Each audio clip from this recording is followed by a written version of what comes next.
Marana. And right now we want to bring in Chris Dunn, who's a commercial pilot and also a flight instructor. You have been to this airport, Marana Airport, very small. Very small town as well. Tell us what it's like at that airport. Very common to do a lot of flight training at Marana, especially for some of the big flight schools in the Phoenix area. You can go down there, do some pattern work, do some practice approaches, and then come back. So Will mentioned in his story that it doesn't have a control tower. Yeah. And that is surprising to a lot of people. There are plenty of airports. In fact, most of the airports in the U.S. do not have a control tower. And it's up to pilot responsibility. So, I mean, how is that even managed? Or is this just common if you're not going to have air traffic control in place? So say if you're driving down the street and you encounter a stoplight, that's air traffic control.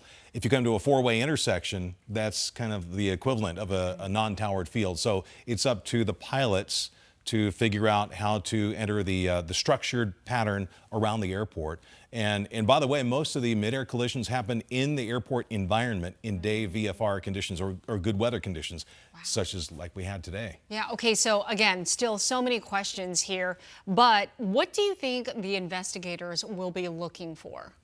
They'll be looking at, and Will mentioned this in his story, the common traffic advisory frequency, making sure that both pilots were on the same frequency. I've been to airports where someone mistakenly put in the wrong frequency, so they're not listening to what else is going on. Situational awareness, that's a key thing. And also, did the pilots know where each other were in the environment of the airport? They'll be looking at that, and sometimes it's just a tragic coincidence that two airplanes meet in the sky at the same time. Say, just another aviation tragedy. A lot of times, you know, we hear about this black box recording.